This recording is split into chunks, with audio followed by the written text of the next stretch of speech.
اس propaganda کا شکار ہو گئے تھے. انہوں نے بعد میں اس پر معذرت بھی کی. بعد میں تو خیر وہ اس سے نکل گئے تھے، لیکن انہوں نے کہا کہ وہ ابتدا میں اس چنگل میں وہ بھی پھنس گئے تھے. تو کوئی بعید نہیں کہ ہمارے نوجوان دوست، انسانی حقوق کے کارکن، وہ جب اس انداز کی پروپیگنڈا چیزیں سنتے ہوں گے تو ظاہر ہے وہ پروپیگنڈا میں آتے ہوں گے. اس لیے میں اکثر آپ کو کہتا ہوں کہ جب بھی آپ کسی کے بارے میں بات سنا کریں، انسانی حقوق کا کوئی بھی کارکن ہو، اس کے بارے میں جب آپ بات سنتے ہیں تو اس کو جانچنے کا کرائٹیریا بہت سادہ ہے. سیاسیات میں یہ کرائٹیریا بہت سادہ ہے، اور وہ میں بتاتا ہوں کہ کس طرح. آپ یہ دیکھیے کہ ہم نے یہ جو پی ٹی ایم، پشتون تحفظ موومنٹ، اس نے اپنے جلسے اور احتجاج کرنا شروع کیے تھے، تو آپ نے دیکھا ہوگا کہ ہر طرف بینر لگ گئے تھے، پوسٹر لگ گئے تھے. سوشل میڈیا پر ایک پوری کیمپین چلی تھی کہ منظور پشتین غیر ملکی ایجنٹ ہے، وہ این ڈی ایس جو افغانستان کی تب کی ایک خفیہ سروس تھی اس سے پیسے لیتا ہے، وہ غیر ملکی فورسز سے پیسے لیتا ہے، اس کے فلاں فلاں بینک اکاؤنٹ ہیں. ایک دفعہ تو میں نے یہ تک دیکھا کہ منظور پشتین کسی انٹرویو میں تھے غالباً وائس آف امریکہ کے ساتھ، اور انہوں نے وہ آئی فون کے وہ جو ایئر بڈس ہیں وہ لگا رکھے تھے. تو اس پر بھی لوگوں نے کہا تھا کہ اگر یہ منظور پشتین واقعی انسانی حقوق کی جدوجہد کر رہے ہیں تو ان کے پاس یہ ایئر بڈس کے پیسے کہاں سے آ گئے. جب ان کے جلسے ہوئے تو ہم نے یہ سنا کہ انہوں نے جلسے کیسے کر لیے، یہ بعد میں باہر سے کچھ مدد تو ہوئی ہوگی، ورنہ اتنے بڑے بڑے جلسے تو نہیں ہو سکتے. یہ ہم نے خود جملے سنے.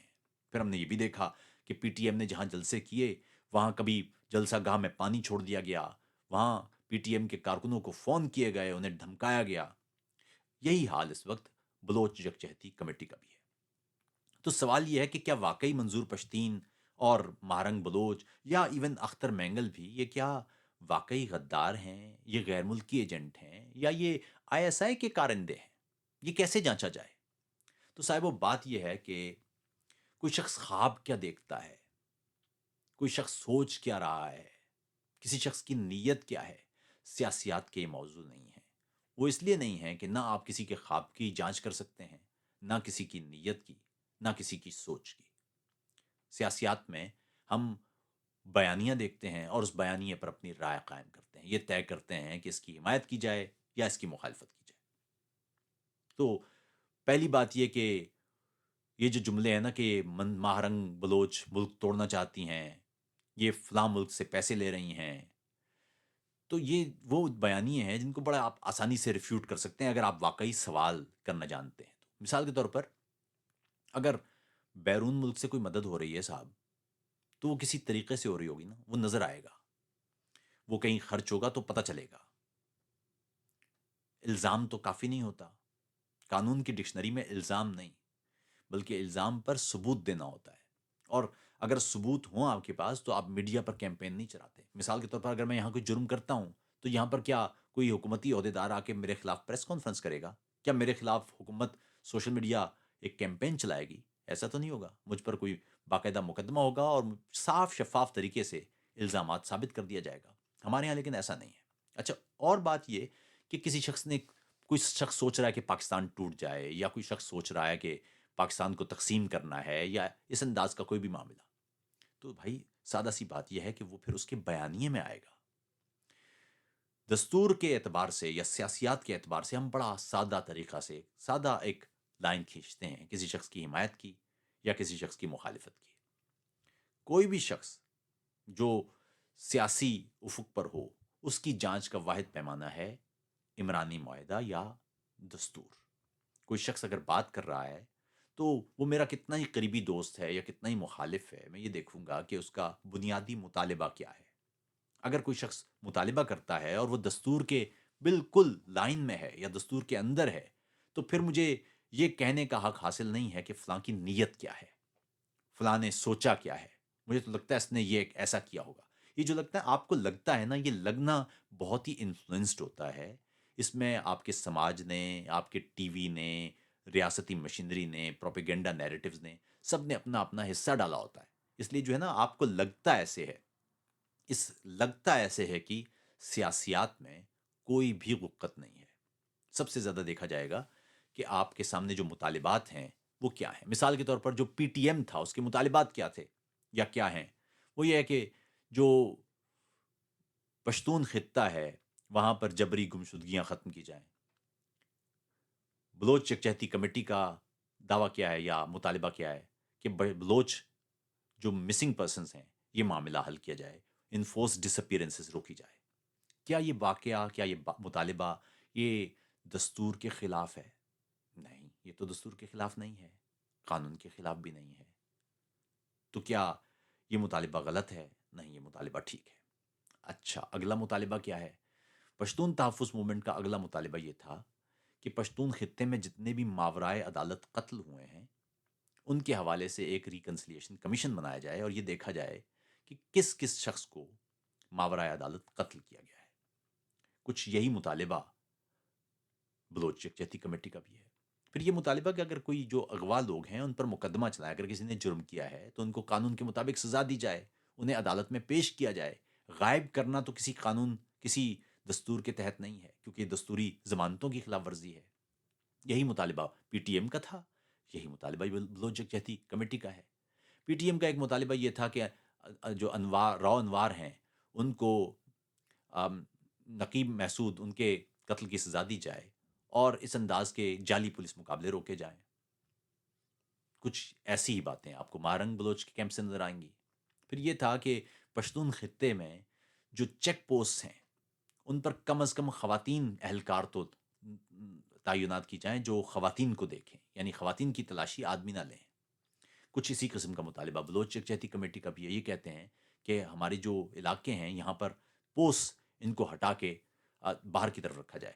اور اس کی وجہ یہ بھی ہے دوستو کہ فوج سے پولیس کا کام آپ نہیں لے سکتے۔ فوج کا کام سرحدی نگرانی ہوتا ہے اور وہ دشمن کے خلاف بنائی گئی ایک فورس ہوتی ہے۔ وہ ایک بروٹل، ایک بڑی لیتھل فورس ہوتی ہے۔ جب آپ اسے اپنی قوم پر استعمال کرتے ہیں تو وہ کبھی بھی اس کا نتیجہ پولیس والا نہیں نکلتا۔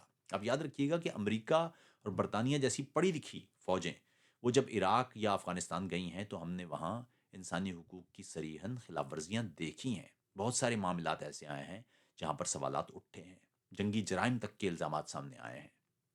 کسی بھی جگہ پر اگر آپ سولین علاقوں میں فوج استعمال کریں گے تو نتائج مختلف نہیں ہوں گے۔ پاکستان اس سے پہلے 1971 میں یہ کام بنگلہ دیش میں کر چکا ہے۔ آج تک وہ جو جنگی جرائم، وہ جو جنسی زیادتیوں کے الزامات، یہ سارے آج تک ریکارڈ پر موجود ہیں۔ تو پھر ایسے میں سبق سیکھتے ہوئے اپنے علاقوں میں اپنی فوج کا استعمال تو نہیں ہونا چاہیے تھا۔ پھر یہ مطالبہ کہ بلوچ علاقوں سے جو وسائل کا لین دین ہے اس میں بلوچ عوام کو شامل کیا جائے۔ ہمارے ہاں ایک جملہ آپ سنتے ہیں صاحب کہ یہ تو سردار ہیں ان سے آزادی لے لیں، تو سرداروں سے آزادی کیوں نہیں لیتے؟ سردار سارے کون ہیں؟ یہ سارے سردار وہی ہیں جو ریاست کے آشیرواد والے ہیں۔ ان میں سے کون سے ایسے سردار ہیں جن کو بلوچ عوام نے منتخب کر رکھا ہے؟ بلوچ عوام کیسے آزادی لیں گے ان سے؟ میں نے کل بھی کہا تھا، آپ مزارے سے کہہ رہے ہیں کہ وہ چودھری سے آزادی لے لے اور زمین اس کی۔ چودھری اتنی آسانی سے تو آزادی نہیں دے گا۔ یاد رکھیے گا کہ بھارت میں آزادی کے فوراً بعد، یعنی برطانوی راج کے خاتمے کے بعد، وہاں فوری طور پر زرعی اصلاحات ہوئی تھیں اور وہاں جو راجواڑے تھے ختم کر دیے گئے تھے، جو بڑے بڑے نواب تھے انہیں روک دیا گیا تھا۔ یہی کام پاکستان میں ہونا چاہیے تھا لیکن نہیں ہوا۔ کیوں نہیں ہوا؟ اس لیے کہ ریاست نے یہ سمجھا، اور خاص طور پر جو عسکری اشرافیہ اس نے یہ سمجھا کہ اس انداز سے آپ بہت آسانی سے ملک کو سنبھال سکتے ہیں، کنٹرول کر سکتے ہیں۔ ہمارے ملک میں کبھی بھی دستور کے ذریعے ریاست کو چلانے کی کوشش ہی نہیں کی گئی۔ ہمارے ہاں شروع سے کوشش یہ کی گئی ہے کہ طاقت کے ذریعے، دھونس کے ذریعے، بندوق کے ذریعے ریاست کو چلایا جائے۔ اسی اصول کے تحت سیاسی انجینئرنگ بھی کی جاتی ہے، اسی اصول کے تحت عدالتوں کو بھی نظریہ ضرورت پر مجبور کیا جاتا ہے، اسی اصول کے تحت میڈیا کو بھی یرغمال بنایا جاتا ہے، اسی اصول کے تحت عوام کو بھی۔ اسی طرح اسی اور خاص طور پر جو پشتون خطہ ہے یا بلوچستان ہے، وہاں تو ایک طرح سے نوآبادیات طرز کا ہی نظام رہا ہے۔ پچھلی کئی دہائیوں سے وہاں ایک آپریشن جاری ہے۔ اچھا، اب اگلی بات یہ کہ بھئی یہ آپریشن تو صاحب عاطف صاحب، یہ تو مہارنگ بلوچ تو ابھی آئی ہیں، یہ تو آپریشن تو بہت پرانا چل رہا ہے، تب سے چل رہا ہے جب یہ جبری گمشدگیاں نہیں ہوتی تھیں۔ جبری گمشدگیوں سے بھی پہلے بلوچستان میں ایک آواز ہمیشہ رہی ہے، اور وہ یہ کہ مارچ 1948 میں جو بلوچستان کا ایک حصہ تھا جس نے پاکستان کے ساتھ الحاق نہیں کیا تھا، اس کو فوج کشی کے ذریعے پاکستان کا حصہ بنایا گیا تھا۔ یعنی بلوچستان کے کچھ نوابوں نے اس وقت پاکستان کے ساتھ الحاق کیا تھا، لیکن جو نواب آف قلات ہیں انہوں نے پاکستان کے ساتھ الحاق نہیں کیا تھا۔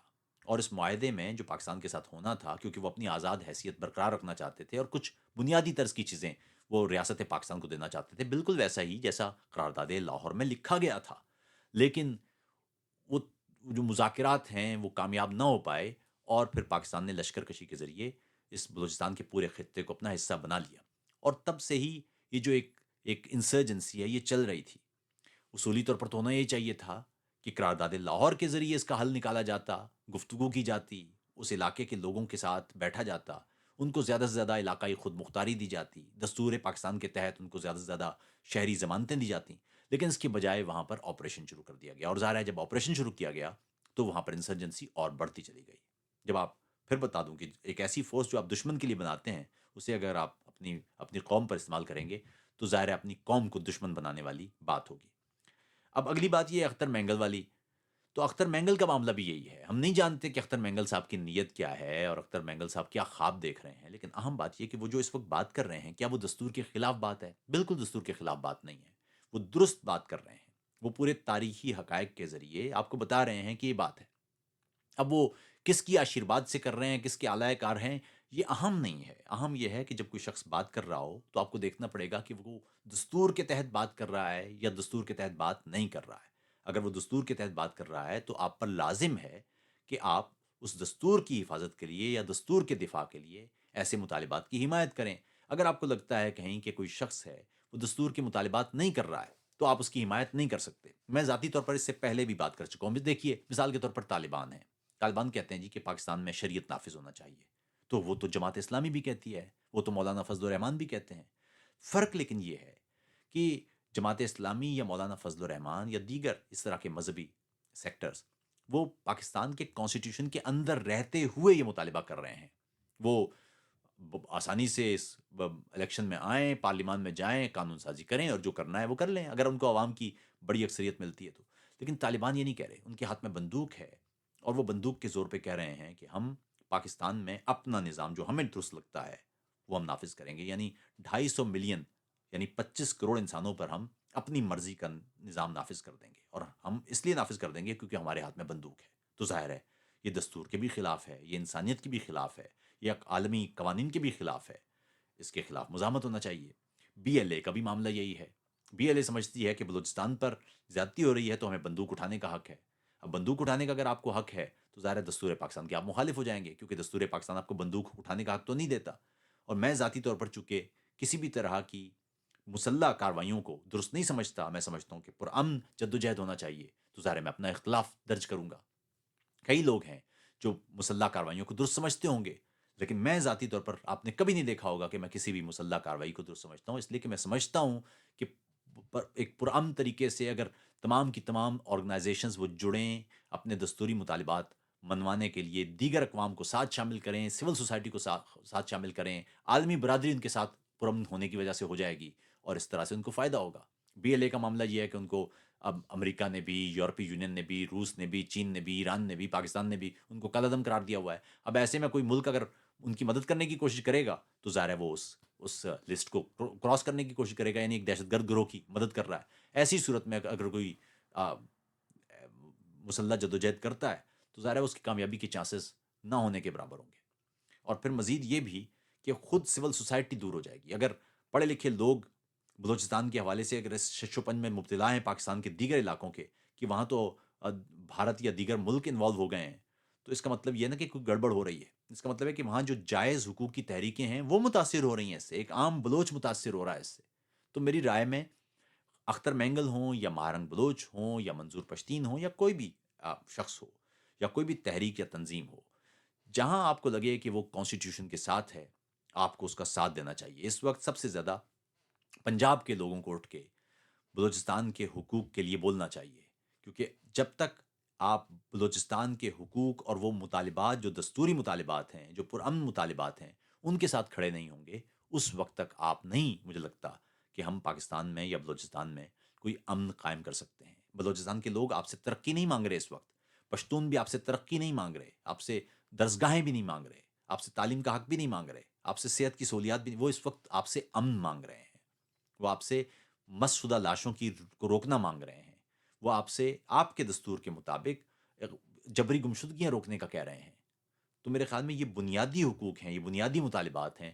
اس پر آپ اگر کہہ لگائیں اور سوشل میڈیا پر مارنگ کی تصویروں کے ساتھ آپ خون چوسنے والی ڈائن اور اس انداز کے جملے لکھیں، تو یہ میرے خیال میں بڑی زیادتی کی بات ہے، اور یہ وہ پروپیگنڈا ہے جس سے ہمیں نمٹنا چاہیے، کیونکہ اگر آج آپ بلوچستان کے پرامن مطالبات کے ساتھ کھڑے نہیں ہوتے تو اس کا مطلب یہ ہے کہ آپ خود پرامن آوازوں کو روک رہے ہیں۔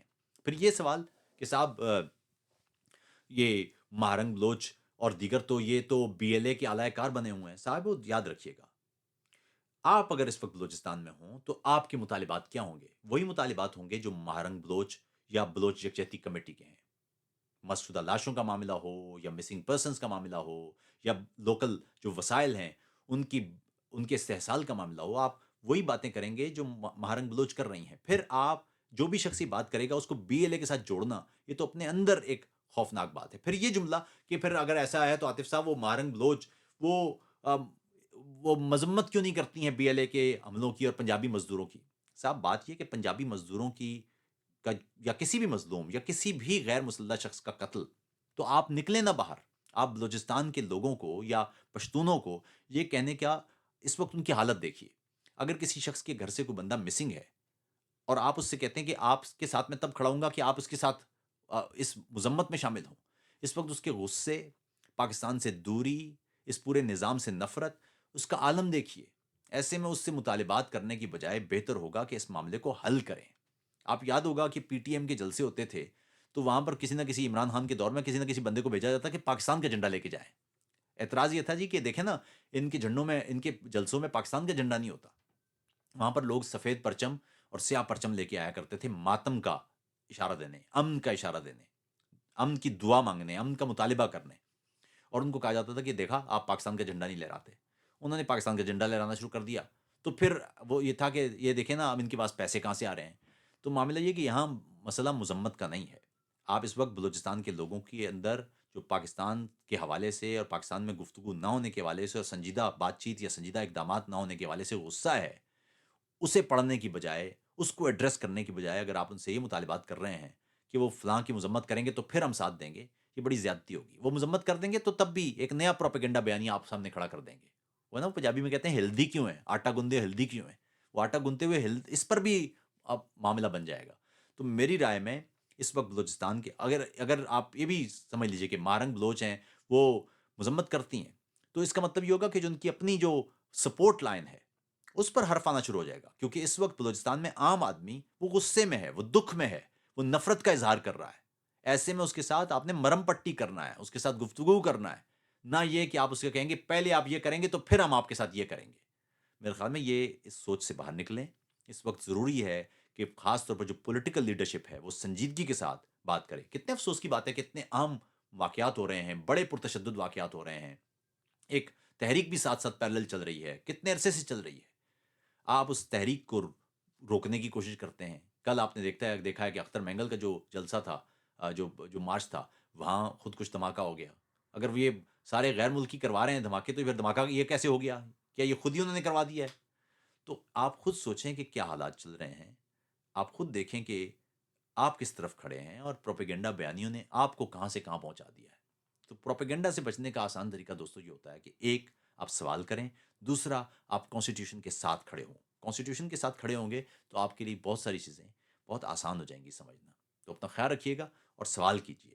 سوال کرنے سے میرے خیال میں معاملات حل ہوتے ہیں۔ اگر یہ دوست بھی سوال نہ کرتے تو مجھے موقع نہ ملتا کہ اتنی آسانی سے آپ سے بات ہو سکتی۔ اپنا خیال رکھیے گا۔